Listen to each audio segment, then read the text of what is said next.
பற்றும் பெருசாதி நட்பும் பறையர் பேரினம் ஒன்று கூடும் பறையர் வாழ்வுரிமை அரசியல் மாநாடு நாள் மே 18, 2025 ஞாயிற்றுக்கிழமை காலை 10 மணி முதல் 1 மணி வரை. இடம் அரசன் கார்டன் மகால், பெரம்பலூர் புதிய பேருந்து நிலையம் எதிரில், பெரம்பலூர். புரட்சி தமிழகம் பறையர் பேரவை மாநில தலைவர் ஏர்போர்ட் தா மூர்த்தி அழைக்கிறார். வந்து 234 தொகுதியும் காலியா இருக்கான். ஆமா, எப்படி 234 தொகுதியும் காலியா இருக்கான். இல்ல ஒரு தொகுதி தவிர, எடப்பாடி தவிர எந்த ஒரு ஆணவத்தின் உச்சத்துக்கு போறாங்க பாரு. பேசக்கூடியதை பேசணும், பேசக்கூடாததை பேசினார்னா சஸ்பெண்ட். அதையும் மீறி பேசினார்னாக்க அவ்வளவுதான், வெளியில தான் போகணும். ஆமா, சஸ்பெண்ட் பண்ணி விடுவாங்க சட்டமன்றத்துல. ஒருவேளை மக்கள் உங்களை சஸ்பெண்ட் பண்ணிட்டா என்ன? மக்கள் எங்களை சஸ்பெண்ட் பண்ணிட்டா அதுல நாங்க ஒன்றும் சூம்பி வீம்பி போகிறது இல்லை. அதெல்லாம் சூம்பி போகிறது வீம்பி போகிறதெல்லாம் வெவ்வேறு ஆளுக தான். பதவி சோகம் இல்லைங்கிறதுக்காக அழுகிறதெல்லாம் நாங்கள் இல்லை. அதெல்லாம் சீமான பதவி சுகம் இல்லைன்னா நீங்க அழுததே இல்லை. மக்களுக்கு திமுக என்பது ஒரு நம்பிக்கைக்குரிய கட்சியாக தானே இருக்கு. நம்பிக்கை துரோகத்தினுடைய மொத்த உருவம் திமுக. நான் கடைக்கு பேசணும் தான், நான் கடைக்கு பேசணும். இல்லையா இந்த மாதிரி பேசுறீங்கன்னா எந்த சமூகத்துக்கு நம்பிக்கையோட இருந்ததே இல்லை திமுக. ஏங்க, அவர் கோயம்புத்தூர்ல ஒரு நிகழ்ச்சி நடத்தினார்னா கன்னியாகுமரியில நடத்தக்கூடாதுன்னு ஏதாவது இருக்கா? என்ன எல்லாமே உங்களுக்கு தான் பட்டா போட்டு கொடுத்துருக்கா? எல்லாம் சீமானுக்கு தான் பட்டாவா தமிழ்நாடு? என்ன அநியாயம் பண்றீங்க? சும்மா இதுதான் பண்ண. ஆமா, என்னமோ சீமான் தான் விடுதலை புலிகளுக்கு அத்தாரிட்டி மாதிரி பேசுறீங்க.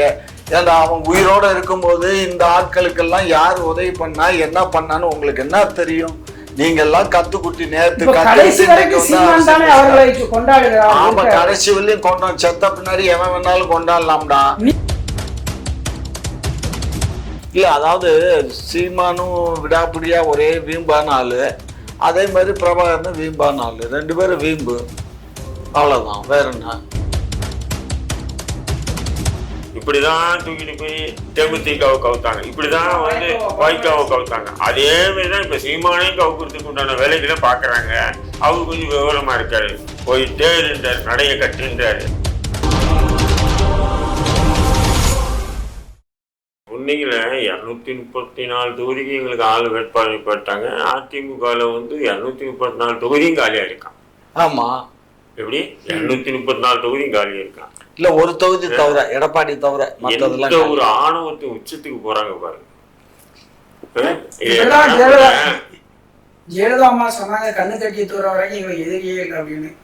அதே திமுக அதிமுக வீழ்த்தப்பட்டுருச்சு. அது மாதிரி இந்த ஆணவத்துல இப்படி பேசலாம். ஏயா இது ஆணவமா? நீங்க 234 தொகுதியில ஆளுங்கட்சியா இருந்து மக்கள் விரோத செயல்பாடுகளை பொது வெளியில வந்தாவே நீங்க 234 தொகுதி இல்ல. நீங்க ஒரு எதிர்கட்சி ஸ்தானத்தை அடைவீங்களோ இல்லையோன்றது ஒரு சந்தேகமா இருக்கு, அது வேற விஷயம். ஆனா பேச்ச பாருங்க. 2011 எதிர்கட்சி இல்ல, இதே மாதிரிதான் ஆணவத்துல பிஜேபி சொல்லிட்டு அடுத்த அகில பார் 400 பார்ன்னு, அடுத்த முறை 400 தாண்டுவோன்னு. கடைசியா இப்ப மைனாரிட்டி அரசா உட்கார்ந்துருக்கு மத்தியில. அதே மாதிரிதான் இப்ப இவங்களுடைய சீன் ஓவரா இருக்கு கொஞ்சம். அது என்னன்னா, பாராளுமன்ற தேர்தலை மேற்கோள் காட்டுறாங்க. பாராளுமன்ற தேர்தலுடைய மனநிலையும் சட்டமன்ற தேர்தலுடைய மனநிலை, மக்களுடைய மனநிலையும் வேறுபடும். புரியுதுங்களா? அது மோடியா இல்ல ராகுலா என்ற ஒரு நிலைப்பாடு என்னும் போது, மோடி வேண்டாம் ராகுல் வேணும்னு தமிழக மக்கள் விரும்பினாங்க. அதனாலதான் அந்த ஓட்டு வங்கி அவங்களுக்கு கிடைச்சது. புரியுதுங்களா? ஆனா அதே இது இப்போ தமிழ்நாட்டுல ஸ்டாலினா அதிமுகவா திமுகவான்னும் போது, திமுகவுடைய இந்த 5 ஆண்டு கால ஆட்சியில இவங்க என்னென்ன பண்ணிருக்காங்க. அது இப்போ அதிமுகவுக்கு பாஜக கூட்டணி இருந்ததுனால ஒரு மைனஸ் பாயிண்ட் அவங்களுக்கு இருக்கு. அதை எப்படி அவங்க சரிப்படுத்துவாங்கன்னு தெரியல. அந்த கூட்டணி இன்னும் மற்ற சில பல கட்சிகளை கூட்டணி சேர்த்துட்டு எப்படி அவங்க பண்ணுவாங்கன்றது நமக்கு தெரியல. அவங்க அந்த கூட்டணியை இப்ப பாஜக அதிமுக கூட்டணி இணைஞ்சிட்டதுனால அதிமுக மாபெரும் வெற்றி பெறும்னா முடியாது. ஆனா இந்த கூட்டணியில பாமக, தேமுதிக, இது மற்ற கட்சிகளை அவங்க எப்படி ஒருங்கிணைச்சு அந்த கூட்டணிக்குள்ள இயக்குவாங்கன்றதுதான் நம்ம எதிர்பார்க்கணும். புரியுதுங்களா?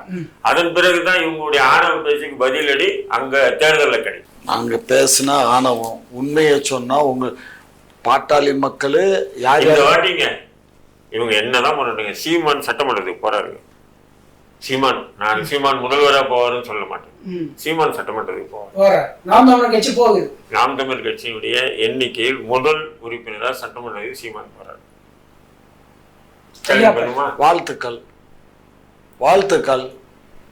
இதுல நான் எதுக்கு நான் அவரு தாராளமா எதிர்கட்சி தலைவரா மட்டும் இல்ல பாருங்க, நீங்க சட்டமன்ற உறுப்பினர் தான் சொன்னாங்க, ஐயா எதிர்கட்சி தலைவர்னு வாழ்த்திருக்காங்க. போகட்டும், யார் வேண்டாம்னா சட்டமன்றத்திலேயாவது அவருடைய பராக்கிரமத்தை போய் காட்டுவார்ல. வெளியில காட்டுற மேடைகள்ல காட்டுற பராக்கிரமத்தை சட்டமன்றத்துல போய் காட்டட்டும், அவ்வளவுதான். தாங்க மாட்டீங்க நீங்க. அட நீங்க வேற தாங்க மாட்டீங்க. அட நீங்க ஏங்க சும்மா கத்திட்டு கிடக்கீங்க? அப்ப நாங்க ஆட்சிக்கு வர்றோங்கிறது முடிஞ்சு போச்சா? அவரு வர்றாரு, நீங்க தாங்க மாட்டீங்கன்னா நாங்க ஆட்சிக்கு பேசக்கூடியதை பேசணும், பேசக்கூடாததை பேசினாருன்னா சஸ்பெண்ட், அதையும் மீறி பேசினாருன்னாக்க அவ்வளவுதான், வெளியில தான் போகணும். ஆமா, சஸ்பெண்ட் பண்ணிவிடுவாங்க சட்டமன்றத்துல. மக்கள் உங்களை சஸ்பெண்ட் பண்ணிட்டா என்ன? மக்கள் எங்களை சஸ்பெண்ட் பண்ணிட்டா அதுக்கு நாங்க வரவேற்கிறோம். அதுக்கு வெற்றி தோல்வி வீரனு கலங்குற மாதிரி எங்களுக்கு தோல்வியை கொடுத்தாங்கன்னா ரெஸ்ட், அவ்வளவுதான். அதுல நாங்க ஒன்றும் சூம்பி வீம்பி போகிறது இல்லை. அதெல்லாம் சூம்பி போறது வீம்பி போறதெல்லாம் வெவ்வேறு ஆளுக தான். பதவி சோகம் இல்லைங்கிறதுக்காக அழுகிறதெல்லாம் நாங்க இல்லை. அதெல்லாம் சீமான பதவி சுகம் இல்லைன்னா நீங்க அழுததே இல்லை, எந்த காலத்திலயும் இல்லை. பதில் சொல்லுங்க, அவங்க அழுததே இல்லையா? பதவி இல்லை அப்படின்னு திமுக காரங்க அழுததே இல்லையா? ஏன் அழுக போறாங்க? அவங்க 8-10 தலைமுறைக்கு சேர்த்து வச்சிருக்காங்க. பதவி இல்லைன்னா சொகுசு வாழ்க்கை இருக்கு இல்ல, ஏன் அழுக போறாங்க? நீங்க நானும் அழுதுட்டு இருக்கோம். ஏன்னா நமக்கு அடுத்த நாளுக்கு பழப்புக்கு என்ன வழி இல்லாம இருக்கும். நம்ம நேர்மையா உண்மையா இருக்கும். மக்கள் காசு கொள்ளையடிச்சிட்டு 7-10 தலைமுறைக்கு சேர்த்து வச்சிருக்காங்க. அவங்க ஏன் அழுக போறாங்க? அதிமுக ஆட்சி வரட்டும், பாஜக ஆட்சியே வரட்டும், இவங்க திமுக ஆட்சியில ஒரு எம்எல்ஏ ஜெயிக்காம இருக்கட்டும், இவங்களுக்கு என்ன குறைய போகுது? ஒவ்வொரு தேர்தலையும் 5000 கோடி ரூபாய் செலவு பண்றாங்க. அது இவங்க குடும்ப வீட்டு சொத்துக்களா இல்ல, மக்கள்கிட்ட இருந்து கொள்ளையடிச்ச சொத்து தானே. 5000 கோடி சாதாரணமானதா? நம்மெல்லாம் எழுதுறதுக்கு கூட கை நடுங்க 5000 கோடியை. உண்மையா இல்லைங்களா? ஒரு பொது தேர்தலில் இவங்க செலவு பண்ற காசு 5000 கோடி. நீங்க என்ன நினைச்சுக்கிட்டீங்க? நீங்க அப்படி இருக்கும் அவங்க ஏன் வருத்தப்பட போறாங்க? அந்த மாதிரி சந்தோஷம் போட போறாங்க. இன்னைக்கு தமிழ்நாட்டில் 3/4 சொத்து அவங்க கையில தான் இருக்கா இல்லைங்களா? அது ஏன் எதுக்கு வருத்தப்பட வேண்டிய அவசியம் என்ன இருக்கு? பாஜக வந்தா பாஜக கப்பம் கட்ட போறாங்க, காங்கிரஸ் வந்தா காங்கிரஸுக்கு கப்பம் கட்ட போறாங்க, இல்ல அதிமுக மறுபடியும் ஆட்சி பிடிச்சுன்னா அதிமுக 2ஆம் 3ஆம் கட்ட தலைவர்களை பிடிச்சி கப்பம் கட்டி அப்படியே வாழ்க்கை ஓட்ட போறாங்க. அவங்க ஏன் சார் பயப்பட போறாங்க? பயமே மக்களாகிய நமக்கு தான் பயம். ஏன்னா அந்த அளவுக்கு சொத்து சேர்த்து மக்கள் தான் அவங்களுக்கு வாக்களிக்கிறாங்க. அதான் என்ன பண்றது? நம்பினாங்க மக்கள், நம்பினாங்க வருவாங்க, நேர்மையா. மக்களுக்கு திமுக என்பது ஒரு நம்பிக்கைக்குரிய கட்சியாக தானே இருக்கு. நம்பிக்கை துரோகத்தினுடைய மொத்த உருவம் திமுக. நான் கடைக்கு பேசணும் தான், நான் கடைக்கு பேசணும். இந்த மாதிரி பேசுறீங்கன்னா எந்த சமூகத்துக்கு நம்பிக்கையோட இருந்ததே இல்ல திமுக. சமுதாயம் சொல்லுவேன் நான் மக்களுக்காகத்தான் நாங்க பேசுறது மட்டும் பாருங்க. அது இஸ்லாமிய சமூகம் ஐயோ அப்படி. இப்ப பாருங்க, காகிதம் இல்லத்துக்கு இவங்க நூலகத்துக்கு பேர் காகிதம் இல்லத்தான். ஏன்டா நூலகத்துக்கு காகிதம் இல்லத்துன்னு சொல்லி எந்த முஸ்லீம் வாழ்ந்துட்டு இருக்கான்? இஸ்லாமியர்களுடைய உயிர்நாடி பிரச்சனைகள் தீர்த்து வைங்க, இஸ்லாமியர்களுடைய பிரதிநிதித்துவத்தை சரிப்படுத்துங்க. உங்க கட்சியிலே இஸ்லாமியர்களுக்கு உண்டான பிரதிநிதித்துவம் இல்லையே. சிறுபான்மையை வச்சுட்டு அதுல தானடா சேர்க்கிறீங்க நீங்க. சிறுபான்மை என்பது என்ன தேர்தல் அங்கீகாரம் கொடுக்கப்பட்டதா? கேளுங்க. இப்போ ஒரு தேர்தல் ஆணையத்தில் நீங்க பதிவு பண்றீங்க, வணிகர் அணின்னு இருக்கும், தொண்டர் அணின்னு இருக்கும், இளைஞர் அணின்னு இருக்கும். ஆனா அதுல சிறுபான்மை அணின்னு இருக்கா? இல்லையே, அந்த காலமே இல்லையே. ஆனா எல்லா கட்சியிலையும் சிறுபான்மை அணியும் வச்சுக்கிட்டு எந்தெந்த முஸ்லீம் சேர்றான்னா அவனெல்லாம் அந்த சிறுபான்மை அணி. இந்த நாயங்களும் ஏதோ இறங்கி திங்கிறதுக்காக அந்த சிறுபான்மை அணியில மாநிலம், மாவட்டம், மயிறு, மட்டன் சேர்ந்துக்கிட்டு பொழப்பு ஓட்டிட்டு இருக்கானுங்க. மாவட்டம் அது என்ன? ஏன் உங்க கட்சியில ஏன் பிரதிநிதித்துவம் கொடுக்கறது இல்லை இவனுங்க? முஸ்லீம்கள் உடைக்கலையா? முஸ்லீம்கள் வாக்கு செலுத்தலையா திமுகவுக்கு? கண்டவனுக்கெல்லாம் கொடுக்குறீங்க. வாரிசு அரசியல், சாதி பாசான்னு சொல்லி திமுகவில் மிக பழம்பெரும் முதல் பொருளாளர் அவர் தான். திமுகவுடைய பொருளாளர் அவர். அவருக்கு உடைய வாரிசுகளுக்கு இன்னைக்கு சீட்டு இல்லைங்க. ரஹ்மான் கானுடைய வாரிசுகளுக்கு சீட்டு இல்லைங்க. அந்த தஞ்சாவூர்ல அமைச்சர் அந்த உபயத்துல்லா ஏதோ அவருடைய வாரிசுகளுக்கு சீட்டு இல்லைங்க. நாகூர் அனிபாவுடைய வாரிசுகளுக்கு சீட்டு இல்லைங்க. ஆனா நேரு வாரிசுக்கு சீட்டு, பொன்முடி வாரிசுக்கு சீட்டு, துரைமுருகன் வாரிசுக்கு சீட்டு, பெரிய கருப்பனுடைய வாரிசுகளுக்கு சீட்டு. அவர்களெல்லாம் மக்கள் மத்தியில் நிற்கிற தலைவர்களா இருக்கிறாங்க. இவங்க மக்கள் மத்தியிலிருந்து விலகி போயிட்டாங்க. விலகி இல்லைங்க, அவங்க கேட்கறாங்க, கொடுக்கறது இல்லைல்ல. கேட்டாவே கொடுக்கறது இல்லை. எவ்வளவு வச்சிருக்க, எவ்வளவு கட்சிக்கு தருவோம், எவ்வளவு நீ செலவு பண்ணுவ தேர்தலுக்கு. உன்னை மாரி கொள்ளை அடிச்சிருந்தா எடுத்து வந்து கொட்டுவாங்க. உங்களை மாரி அவங்க என்ன பண்ணுவாங்க பாவம். ரொம்ப ஓவரா பேச. ஓவர் இல்ல, யதார்த்தத்தை பேசல. ஓவரே நான் பேசல, யதார்த்தம் பேசுறேன். யதார்த்தம். காகிதம் இல்லத்துக்கு நூலகத்துக்கு பேரு காகிதம் இல்லத்து. இந்த சமூகத்துக்கு நாங்க எப்பவுமே பக்கபலமா இருப்போம். அது ஒரு வரலாற்று செய்திகளுக்காக அந்த பேர் வைக்கிறாங்க. நான் அதான் சொல்றேன். அது ஏன்றா எனக்கு தேவையில்லை. ரோடுக்கு பேர் காகிதம் இல்லத்தின்றதோ இல்ல மண்டபத்துக்கு பேரு காகிதம் இல்லத்துன்னு வைக்கிறது இல்லை. நீங்க வச்சீங்க திமுக உங்க தலைவர் பேரை வச்சீங்க, கக்கு சுப்பட எல்லாத்துக்கும் வச்சுக்கிறீங்களா, அதே மாதிரி வச்சுங்க எல்லாத்துக்கும் பேரு. எங்களுக்கு எல்லாம் வேண்டாம் அந்த பேரெல்லாம். நீங்க யாரு வேண்டும் வேண்டாம்னு சொல்றதுக்கு உங்களுக்கு இஸ்லாமிய சமூகத்துக்கு நிழலாக, தூணாக, அரணாக, மயிராக, மட்டையாக. ஏண்டா என் சமூகத்துக்கு நீ செய்ய வேண்டிய பிரதித்துவத்தை கொடுத்தா முடிஞ்சதுங்க. காகிதமில்ல சமூகத்துக்கு நீ பண்ணக்கூடிய உதவின்னு சொன்னா அந்த சமூகத்துக்கு உண்டான பிரதித்துவத்தை சரியா கொடுக்கணும். நீ என்ன கொடுக்குறீங்க சொல்லுங்க. என்னத்து பதில் சொல்லுவாரு, உழப்புவாரு போட்டு. பதில் என்ன தெரியும் அவருக்கு? அவரு ஏதாவது மனித நேயத்தோட மனிதனா பேசினா பரவாயில்ல. மிருகமா தானே பேசுறேன். நான் பேசுறேன் தமிழ் இல்லையே. பாரு பாரு பாரு, இன்னும் பாருங்க, இன்னும் பரப்பாரு. ரெக்க இருந்ததுன்னா பறந்து நேரம் பொத்துக்கிட்டு போயிடும். பேர் வைக்கிறது காயத்து மில்லத்துக்கு நாங்க பேர் வைக்கிறோம், இவர் யாரு வைக்க கூடாது. நீங்க பேர் வச்சுட்டு போங்க. அதையும் வந்து ஒரு அறிக்கை கூடிய சமூகத்துக்கு நாங்கள் ஆமையா இருப்போம், மரணா இருப்போம், மயிரா இருப்போம், மட்டையா இருப்போம். ஏன்ற நாங்க மயிரா உள்ள மட்டையா உள்ள உதவியா இருக்கோம். நீங்க ஏன்ற நீங்க உங்க வேலை பண்ணீங்களா, நீங்க வச்சீங்களா, பேர் வச்சுட்டு போங்க. இங்க பாருங்க, எங்களுக்கு அது தெரியுங்க. உங்கள்கிட்ட ஏமாத்துறது பித்தலாட்டம். உங்கள்கிட்ட என்ன பித்தலாட்டம்? இப்படி வச்சுட்டு பாருங்க. இதை வச்சு ஒருத்தர் பேசுவோம் பாருங்க. திமுக இஸ்லாமியர்களுக்கு என்னென்ன பண்ணி தெரியுமா பாருங்கள். கலைஞருக்கு ரோடுக்கு பேர் வச்சாங்க, தெருவுக்கு பேர் வச்சாங்க, மண்டபத்துக்கு பேர் வச்சாங்க, நூலகத்துக்கு பேர் வச்சாங்க, அதுக்கு பேர் ஏண்டா நாய் எல்லாத்துக்கும் பேர் வச்சாங்க. சரி, ஆனா இந்த சமூகத்துக்கு என்னடா சேர்த்து வச்சு ஒண்ணு மண்ணங்கட்டி. ஏங்க இந்த சமூகம் பேசாருல்ல, கருணாநிதி அவருடைய குடும்பத்துல எல்லா பேருக்கும் நீதி நீதினு வரும் பாருங்க. நீதினு வராது, நிதி நிதின்னு தான் வரும் பாருங்க. கண்ணும் கட்டுமா இருந்திருக்காரு இந்த விஷயத்துல பாட்டுக்க. கலாநிதி மாறன், நிதி மாறன்,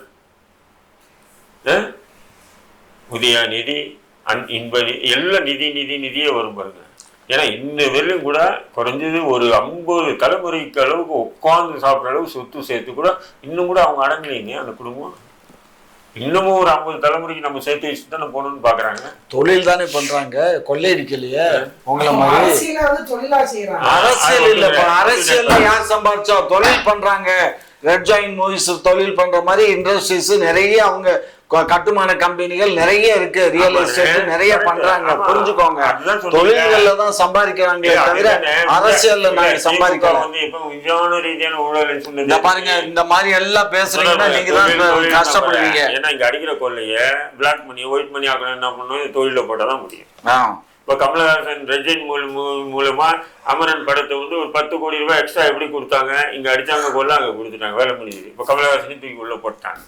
அவர் ஒரு பக்கம் பேட்டரி வச்சுட்டு திருவா அழிஞ்சிட்டு இருந்தாரா இல்லையா, ஊழலை அழிப்பேன் வாரிசை ஒழிப்பேன்னு. கடைசியா அந்த ஊழல் வாரிசுக்கிட்ட போய் சேர்ந்துட்டாரு. இப்போ ஒருத்தர் அழைகிறாரு திமுக எதிராக. நீங்க ஒரு விஷயம் நீங்க கவர் பண்றீங்க. நாங்க சமுத்திரம் எப்படி கவர் பண்றீங்க? நாங்க சமுத்திரம். ஆமாமா, எல்லாம் இந்த சிற்றோடைகள்லாம் வந்து கலக்கும், சமுத்திரத்துல தான் வந்து கலக்கும். சமுத்திரன்றது கூவம், நாங்க எல்லாம் வந்து அங்க கலக்கும். அதுவும் கலக்குது, அது கூவம் தான் இருக்கு. உங்களை மாதிரி கூவமும் வந்து தானே சேர போறீங்க. வேற என்ன பண்றது? எங்களை ஏத்து இப்ப பேசுறீங்க, நாளைக்கு எங்களை ஏத்து பேசுற இந்த கூவங்கள்லாம் வராமலா போகுது. கூவம் எங்க போகுது? மறுபடியும் கடலுக்கு தான் வரணும். வேற எங்க போவீங்க? வேற எங்க நாதி இருக்கு உங்களுக்கு? என்ன ஆணவம்? நாங்க ஏதாவது சொன்னா ஆணவம்ன்றது, உடனே மிரட்டுறது, முறைக்கிறது, இதெல்லாம் உங்களுக்கு கைவந்த கலத்தா? ஒரு 5 நேரம் தொழுகு பண்ணக்கூடிய ஒருத்தர் பேசுற பேச்சு அதான் இல்லத்தா. மொத்தமே 30 நிமிஷம் தான் போயிருக்கு. இன்னொரு 10 நிமிஷம் போகும். சரி போ போ. சரிங்கய்யா. இப்போ நம்ம வந்து கோவையில் நடக்கிற அந்த அது ஒரு துக்க நிகழ்ச்சின்னு தான் சொல்லணும். ஒரு மக்களுக்கான, தமிழ் மக்களுக்கான ஒரு நினைவேந்தல், தமிழர்களுக்காக அந்த போரில் மரணம் அடைந்த தமிழர்களுக்கான அந்த நினைவேந்தல், அதை ஒரு மிகப்பெரிய எழுச்சியா அந்த நாம் தமிழர் கட்சியினர் கொண்டாடுறாங்க. நாம் தமிழர் கட்சியினர் அதை கடைபிடிக்கிறாங்க. அதற்கு திமுக சில நடிகர்களை வச்சு அதை மடைமாற்றம்னு பார்க்குறாங்க. ஒருவேளை அந்த மடைமாற்றுதல் நடந்திருந்தால் எப்படி இருக்கு? அண்ணன் கேளுங்க, அதுக்கு பதில் நல்லா சொல்லுவாரு. ஏன்னா அவர் தான் அதை ஏன் பண்ணாங்க அப்படின்னு கேட்குறாங்க. பதில் சொல்லுங்க. ஏங்க, அவர் கோயம்புத்தூர்ல ஒரு நிகழ்ச்சி நடத்தினார்னா கன்னியாகுமரியில நடத்தக்கூடாதுன்னு ஏதாவது இருக்கா? என்ன எல்லாமே உங்களுக்கு தான் பட்டா போட்டு கொடுத்துருக்கா? எல்லாம் சீமானுக்கு தான் பட்டாவா தமிழ்நாடு? என்ன அநியாயம் பண்றீங்க? சும்மா இதுதான் திராவிடம். ஆமா, கத்திரிக்காய் பண்டிகை பண்ணிக்கோ. அங்க உனக்கு எதிராக அங்க பாருங்க, இனத்தினுடைய அழிவு நாள் மே 18. அந்த அழிவு நாளுக்கு உங்களுடைய வேதனைகளை, உங்களுடைய அழுகுறலை நீங்க வந்து உட்காந்து ஒப்பாரி வைக்கிறீங்க. நீங்க ஒப்பாரி வச்சீங்க. அதே நேரத்தில் நாங்க அங்க பாருங்க சந்தோஷமா கொண்டாடுவோம். எப்படி இருக்கிற கூத்தாடி நடிகர்கள் எல்லாரையும் கொண்டு போயிட்டு ஹொய்யா லோஹையா ஹொய்யா ஹொய்யா. இவங்க என்ன பண்ணுவாங்க? மெயின் ஸ்ட்ரீம் மீடியா, யாரு சன் டிவி உட்பட எல்லா மெயின் ஸ்ட்ரீம் மீடியாவும் அதை முக்கியத்துவம் கொடுப்பாங்க. அப்போ இந்த ஒரு இனத்தின் அழிவின் விளிம்புக்கு சென்ற ஒரு மிகப்பெரிய வேதனைக்குரிய ஒரு நாள் இல்லையா அஞ்சலி செலுத்துறது. அந்த நாளை இவங்க வந்து எப்படி ஒரு சந்தோஷ நாளா மாத்துறாங்க. அதுதான் திராவிடம். நான் என்ன சொல்றேன், நீங்க மே 18 தவிர 19 வச்சீங்க, 20 வச்சீங்க. இது எப்படியாப்பட்ட வன்மம்னு சொன்னா, அந்த RSS பாசிசத்துக்கு இருக்கு பாத்தீங்களா சித்தாந்தம், RSS பாசிசத்துடைய வன்மம் அது அப்படியே திமுக கிட்டே இருக்கு. ஏன்னு சொன்னீங்கன்னா இது ஒரே ஒரு ஆமா ஏன் இருக்கு. ஏன்னு சொன்னீங்கன்னா டிசம்பர் 6 வந்து அம்பேத்கருடைய நினைவு நாள். இவனுங்க நினைச்ச இந்த பாபர் மசூதி எப்போ வேணும் இடிச்சிருக்கான். ஆனா அந்த நாளை தேர்ந்தெடுத்தாங்க பாரு. ஏன்னு சொன்னா அந்த அம்பேத்கருடைய நினைவு இந்த நாளை மறக்கடிக்கப்படணும். அப்ப டிசம்பர் 6 பள்ளிவாசல் இடிச்சுன்னா டிசம்பர் 6 பள்ளிவாசல்னு சொல்லி பெரிய அதுவே ஒரு பேசு பொருளா இருக்கும். புரியுதுங்களா உங்களுக்கு? அதாவது ஒரு கோடு இருக்குன்னா அந்த கோடை அழிக்க முடியாது. பக்கத்துல பெருசா ஒரு ஸ்ட்ராங்கா ஒரு கோடு போடுறான். புரியுதுங்களா? இது வந்து இந்த தத்துவம். புரியுதுங்களா? அந்த அடிப்படையில் தான் இவங்க டிசம்பர் 6 தேர்ந்தெடுத்தாங்க. அதே மாதிரிதான் இவங்க மே 18க்கு இங்க வந்து ஒரு இன அழிப்பினுடைய இது வந்து ஒரு நாளா உலகம் முழுக்க அந்த நாளை வந்து மிகப்பெரிய ஒரு துக்க நாளா, வேதனைக்குரிய ஒரு அழுகுறலா இது நிகழ்ச்சி நடத்துறாங்க. நமக்கு அந்த நாள்ல நீங்க குறைஞ்சபட்சம் அமைதியா இருக்கணுமா இல்லையா சார்? இப்ப எனக்கே பிடிக்காதுன்னு வைங்க. இப்ப நான் ஏன் என்ன பண்றேன்? அமைதியா தானே இருக்கேன். அது நடத்தட்டும். அவங்களுடைய வேதனை அழுகுறடா. அவங்க வந்து அந்த இனத்துல வந்து பெரும்பான்மையான மக்கள் பலியிடப்பட்ட நாள் அது அப்படின்றத நாம என்ன பண்ணணும்? ஒண்ணு அவங்க கூட சேர்ந்து கூட்டத்தில் நின்று அழுகணும், இல்லை ஒதுங்கியாச்சு நிற்கணும். படம் சொல்லுவாங்களே, ஒன்று படு, இல்லை பக்கத்தில் படு, இல்லை தள்ளி படுவாங்களே. இவங்க தள்ளியும் படுக்க மாட்டோம், பக்கத்தையும் படும். கேட்டால் தமிழ் தேசியத்துக்கு நாங்கள் தான் முக்கியமான ஆட்கள். இப்போ சொன்னார் பாருங்க, இங்கும் தமிழ் எதிலும் தமிழ். ஆனால் இங்கேயும் நடத்து அங்கேயும் நடத்து. அந்த கூத்தாடிகளை விட்டு அவன் என்ன பண்ணுவான்? 450 பொண்ணுங்களை கூப்பிட்டு வந்து, ஏன்னா இன்னைக்கு வந்து சினிமா மோகம் வந்து இளைஞர்களை ஒரு விதமாக கழுவிட்டு இருக்கு. அப்போ இந்த நடிகர்கள்லாம் அங்கே வராங்க, கூட்டாளெலாம் அங்கே போகணும், இங்கே போகக்கூடாது. அதான உங்களுடைய அந்த வன்மம். ஏங்க நீங்க என்ன பண்ணுவோம்? இவனை கூப்பிட்டு என்னடா தேவையில்லாம 18க்கு நடத்துற, வேற எதுனா 4 நடத்துனா வேலை முடிஞ்சிச்சு. அந்த தேதியை தேர்ந்தெடுத்து நடத்துறாங்கன்னா அப்ப RSS பாசிசம் டிசம்பர் 6 எப்படி தேர்ந்தெடுத்ததோ அதே மாதிரிதான் இங்க திராவிடமும் இப்படி பண்ணுதுன்ற ஒரு எண்ணம் எனக்கு தோணும். உங்களுக்கு வரியா? உங்களுக்கு எல்லா எண்ணமும் வரும். உங்களுக்கு வராததா? உங்களுக்கு வரும். உங்க மாமா உங்க பார்ட்னர் திரு சீமான் அவர்களுக்கும் இப்போ நமக்கு என்ன கேள்வி வருதுன்னா, உங்க தலைவர் வந்து அந்த 2009 மே மாதம் அந்த யுத்தம் போர் எல்லாரும் கொண்டு ஒழித்த பின்பு அவரிடம் செய்தியாளர்கள் கேள்வி கேட்கிறாங்க. அப்போ அவர் கேள்விக்கு என்ன பதில் சொல்றாருன்னா, ஒரு பகுதியில் மங்கள சாவுப்பறை கேட்டாலும் இன்னொரு தெருவில் மங்கள இசை கேட்டிருக்குன்னு சொன்னாரு. அதோட நீட்சி தான் இந்த திராவிட மாடல் அரசு, இந்த ஸ்டாலினுடைய அரசு இந்த மாதிரியான கூத்தாடிகளுக்கு ஆதரவு தெரிவிப்பது அதோட நீட்சி தானா? நாங்க ஆதரவு கொடுத்தோம்னு யார் சொன்னோம்? எதை வச்சு சொல்றோம் நாங்க ஆதரவு கொடுத்தோம்னா? அவன் நடிகர் சங்கத்துல இருந்து அவன் அந்த தேதியை அறிவிக்கிறான். அது இப்போ எல்லாரும் கொஞ்சம் வேண்டாம், ஏன் அந்த தேதி வாபஸ் வாங்கிட்டான். அப்புறம் என்ன தப்பு பண்ற? அவன் பாவம் உடல்நல சரியில்லாம இன்னைக்கு மத்தியானம் அவருக்கு இது தெரியாதுயா, இந்த நாள் இருக்குங்கிறது தெரியாது விஷாலுக்கு. தெரிஞ்சிருந்தா அதை பண்ண. ஆனா தமிழ் கத்திரிக்கான்னு சொன்னான் சும்மா. உனக்கு எனக்கே ஏன் இருக்காது, உனக்கு ஏன் இருக்குமாக்க?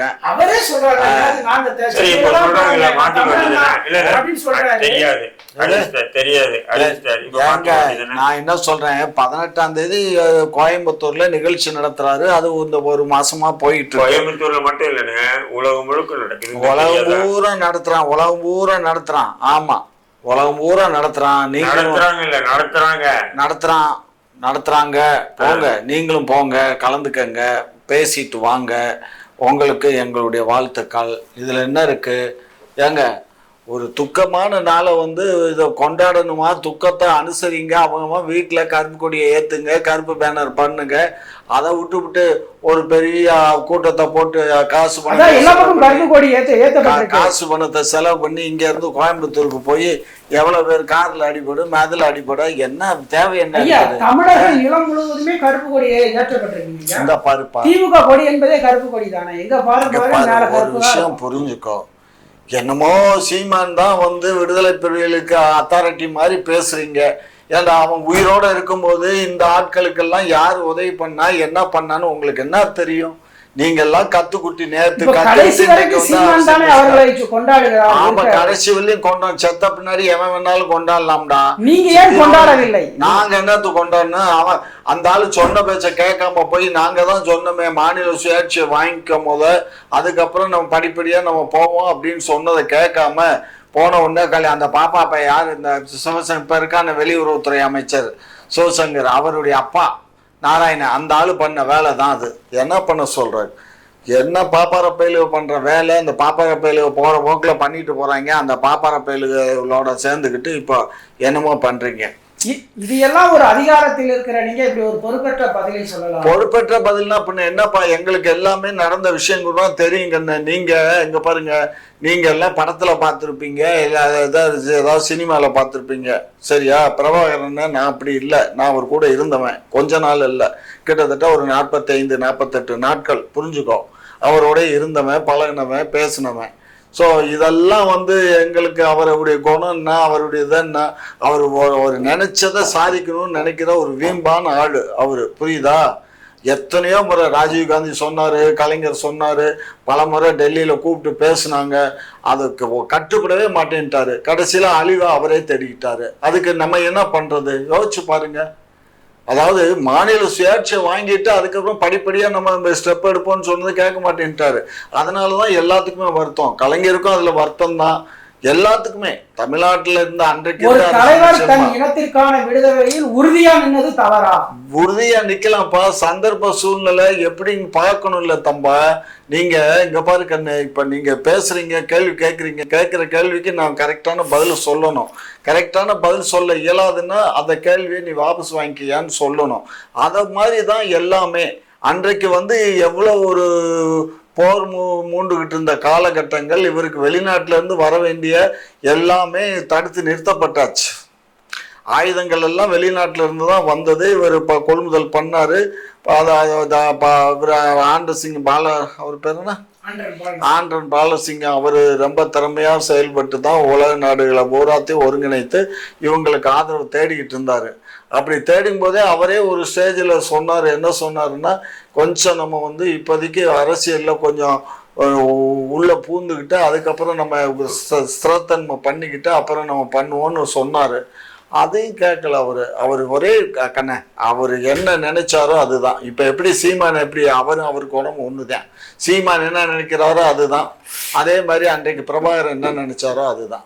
இதுதான். ஒரே நேர்கோட்டில் இருக்கிறார்களா?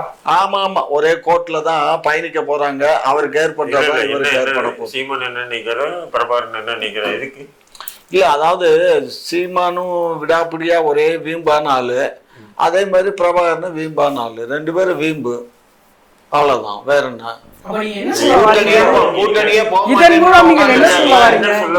என்ன சொல்ல வரேன்னா, இப்ப இவர் கூட்டணிக்கு போக மாட்டேங்கிறாரே, எனக்கு கோபம் வருது. என்னன்னா, சட்டமன்றத்துல ஒரு 10-15 எம்எல்ஏக்களை கொண்டுட்டு போய் வச்சுக்கிட்டு ஒரு கட்சி இருக்கோங்கிறத மக்கள் மத்தியில பரப்புரை பண்ணி அதுக்கப்புறம் வந்தா தேவையில்ல. இங்க இருக்கவன் பூரா அயோக்கியன், நான் ஒருத்தன் தான் ஒழுக்கம்னா, என்னைக்கு நீ ஒழுக்கம்னு சொல்லிட்டே இருந்தா இன்னும் வயசாகி போயிடும். இந்த வயசாயின பின்னாடி இவ்வளவு இதெல்லாம் அவனால சுத்த இயலாதுங்க. இப்ப என் வயசுக்கு நான் பண்ண 98, 99, 2000, 2002 வரையும் ரொம்ப ஆக்டிவா தான் பண்ணேன். இன்னைக்கு அதே நிலையில நான் இன்னைக்கு 5 முறை சுத்தி இருக்கேன் தமிழ்நாடு பூரா. இப்ப என்னால போய் சுத்த இயலுமா? மிஞ்சி போனா ஒரு 100 கிலோமீட்டர் கார்ல உட்காந்து போக என்னால இயலலை. சரிங்களா? ஆகையினால இப்பயே அவர் இந்த வயசுல இப்ப 60 வயசு ஆகி போச்சு. இந்த வயசுல ஏதோ ஒரு கூட்டணியோட சேர்ந்து, கூட்டணி உங்களுக்கு பிடிச்ச நல்ல ஒரு கூட்டணியோட சேருங்க, வெற்றி கூட்டணியில சேருங்க. திமுகவுக்கு வரணும்னு நான் சொல்லலை, தப்பா நினைக்காதீங்க. ஆகையினால அந்த கூட்டணிக்கு போங்க, இல்ல ஒரு ஆட்சியில அங்க வைங்க, இல்ல பங்கு வைங்க. அவன் தான் அவருடைய தம்பி தான் சொல்றானே, டேய் வாடா என் தலைமை ஏத்துக்கடா வாடா நம்ம எல்லாம் நிப்போன்னு கூட கூப்பிட்டு விஜய் கூப்பிட்டு நிக்க வேண்டியது தானே. இது தனிச்சு நிக்கிறேன் கூட்டணிக்கு போறாரு போகல, அது உங்களுக்கு வருத்தம். அப்ப எனக்கு வருத்தம் இல்லாம நான் தான் வருத்தம் நான் படாம நீ படுவியா இல்ல இவரு படுவாரா? எனக்கு தான் முதல் வருத்தம். அவர் கூட்டணிக்கு போயிட்டாரு அப்படின்னு எள்ளி நகையாடுறதுக்கு எப்பவுமே ஒரு கூட்டணிக்கு போயிட்டான்னு வச்சுக்கல, ஒரு மரத்தின் நிழல்ல போயிடுவாங்க. நிழல்ல போன செடியோ மரமும் வளராது பாருங்க, அதோட முடிஞ்சிருக்காரு. அப்ப கதையை முடிக்கிறது தான் இந்த குறுக்கு ஐடியாலாம் சொல்றது. ஆனா இது பாக்குறதுக்கு எப்படி இருக்குன்னு சொன்னா, இது திராவிடத்துக்கு திமுக காரங்களுக்கே உண்டான, திராவிடம் சொல்ல முடியாது, திமுக காரங்களுக்கே உண்டான ஒரு இது. என்னங்க நீங்க இப்படியே இருந்தா எப்பங்க ஆகுறது? எம்எல்ஏ ஆகணுங்க, சம்பாதிக்கன்னு சொல்ல மாட்டாங்க, எம்பி ஆகணுங்க. உங்களுடைய உரிமைகளை சட்டமன்றத்திலும் பாராளுமன்றத்திலும் போய் நீங்க சொல்லணுங்க. அப்பதாங்க நீங்க மக்களுக்குரிய பணிகளை நீங்க செய்ய முடியும். அதை விட்டுட்டு நீங்க எப்பவுமே நீங்க இப்படியே சண்டை போட்டா என்ன ஆகும்?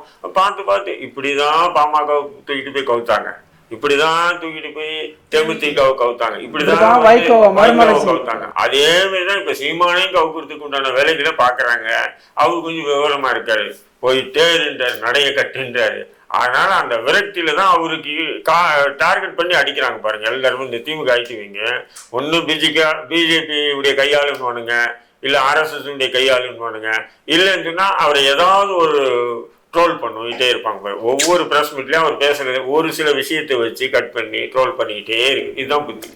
இப்ப அவரு சீமான் அவர்கள் 10-15 எம்எல்ஏக்கு ஆசைப்படல, 234 எம்எல்ஏ என்னுடைய எம்எல்ஏ நான் அப்படிதான் உள்ள போயின்னு சொல்லியிருக்காரு. அதுதான் வீம்பு. அதாவது இதேதான் பிரபாகரன் வீம்பு. நான் அடைந்தால் தனிநாடு, அடையாவிட்டால் மரணம். அப்புறம் என்ன அவரு படல, அவரை நம்பி இருக்க உன்ன மாதிரி தம்பி தும்பி இவனு எல்லாம் எங்கேயா போவானுங்க? பூரா அவன் குடும்பத்தை வீடை வித்து வாசலை வித்து நிலத்தை வித்து பூரா இந்த 14 வருஷமா செலவு பண்ணிட்டு உக்காந்துட்டு இருக்கான் எல்லா பயிலும். புரிஞ்சுக்கோ. சும்மா ஏதாவது போய் யாருக்காவது ஏதாவது ஒரு சட்டமன்றத்துல, நாளைக்கு நாடாளுமன்றத்துல, அதே மாதிரி ஒரு உள்ளாட்சி தேர்தல்ல என்னத்தையா ஒரு அதிகார பகிர்வுல போய் இருந்தா தானே நல்லா இருக்கும். என்ன இருந்து இப்ப என்ன புடுங்க போறீங்க நாளைக்கு? சும்மா போயா நீ வேற. பறையர் சாதி பற்றும் பெருசாதி நட்பும் பறையர் பேரினம் ஒன்று கூடும் பறையர் வாழ்வுரிமை அரசியல் மாநாடு நாள் மே 18, 2025 ஞாயிற்றுக்கிழமை காலை 10 மணி முதல் 1 மணி வரை. இடம் அரசன் கார்டன் மகால், பெரம்பலூர் புதிய பேருந்து நிலையம் எதிரில், பெரம்பலூர். புரட்சி தமிழகம் பறையர் பேரவை மாநில தலைவர் ஏர்போர்ட் மூர்த்தி.